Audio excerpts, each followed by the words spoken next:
Hi, St. Peter's friends. It's Amy. We're in week 7 of an illustrated compassion, learning to love like God. So what is compassion again? It literally means to suffer together. It's the feeling that arises when you are confronted with the suffering of someone and you feel motivated to relieve that suffering. So it's different than pitying someone. It's more of an action word because you want to help that person.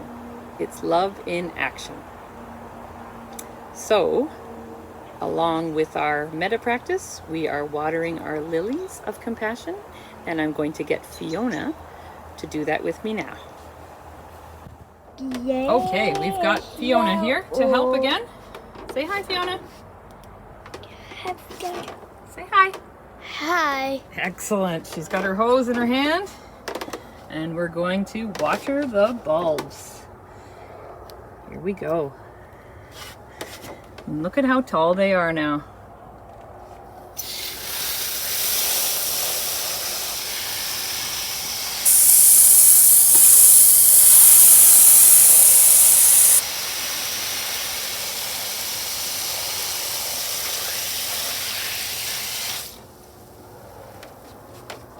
Thank you, Fiona.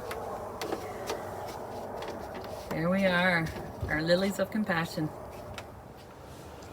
All right, we're on a nice warm day. It might rain, but we watered our lilies anyway.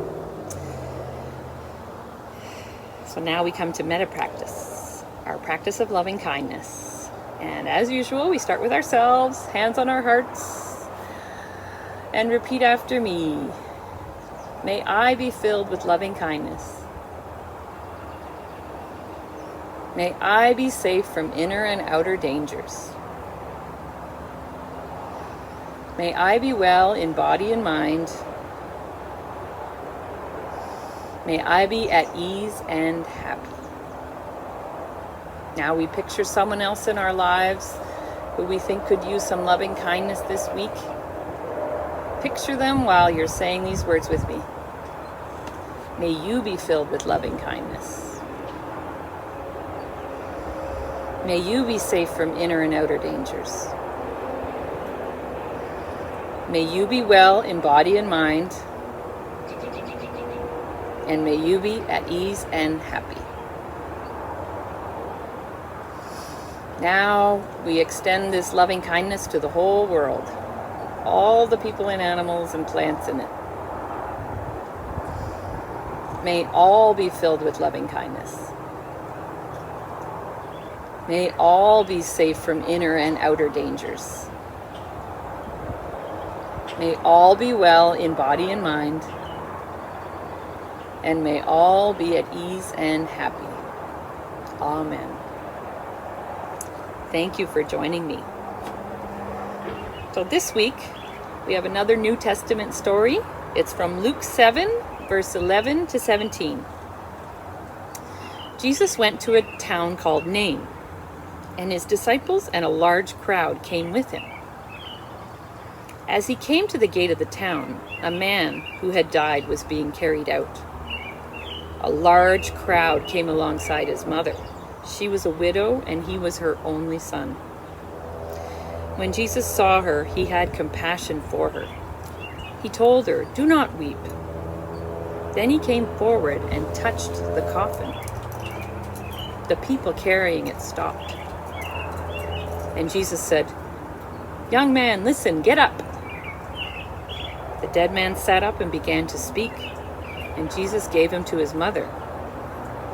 The people who saw it were amazed and awed and maybe a little bit scared. They hushed in wonder and they began to shout, "Someone who knows God, who feels what God feels, is among us, and God sees us and cares for us."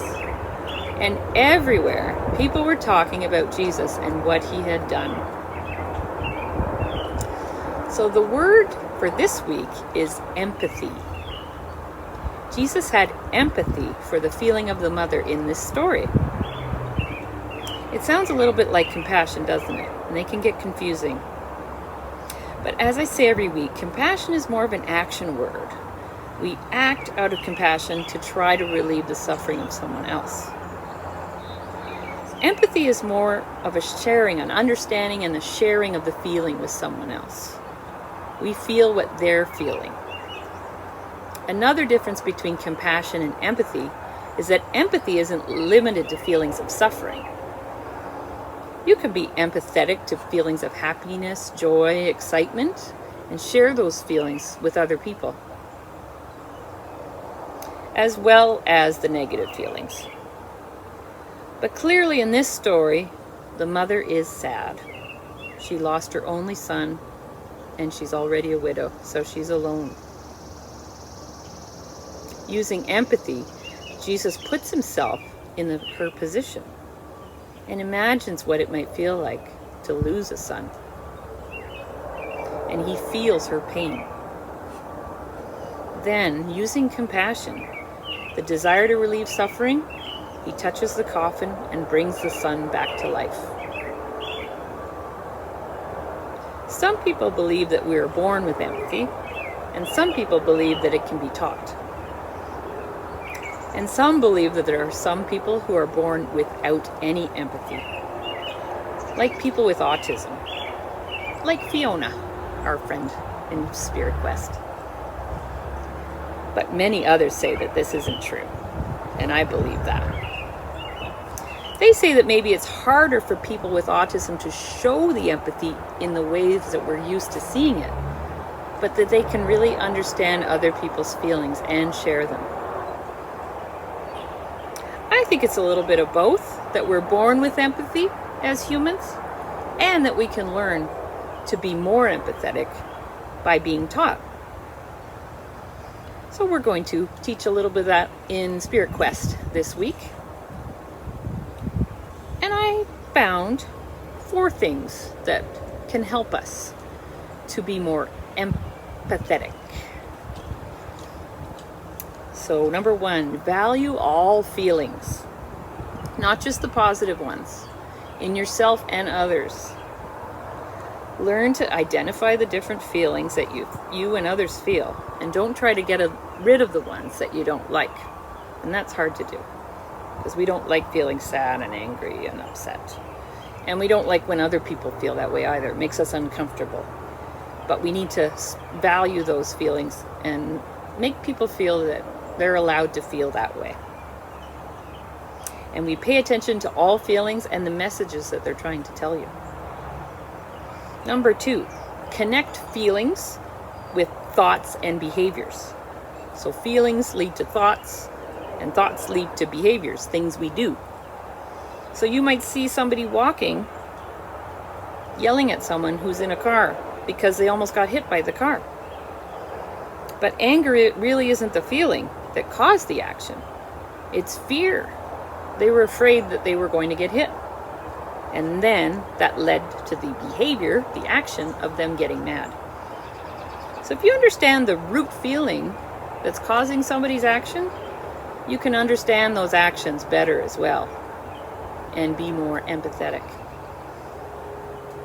Number 3, become curious about other people, especially those who seem quite different from you.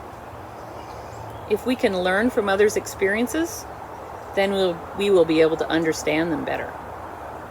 If we understand each other better, then the world becomes a more peaceful place.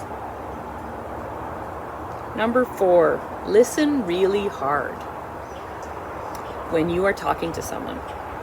Put away your distractions and really try to put yourself in their place when you are listening.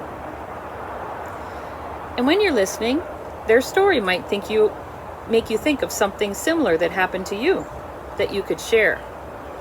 And that way the person knows that you're really listening, and they learn about you as well. So empathy can go both ways. And we'll talk more about these ideas in Spirit Quest and explore them a little more. But before we go, I'd like to have a prayer. So say with me, Dear God, thank you for our ability to understand others' feelings. Help us to be sensitive to the experiences of those around us like Jesus was with the mother in our story today, so we can be compassionate and helpful to those going through difficult times. Amen.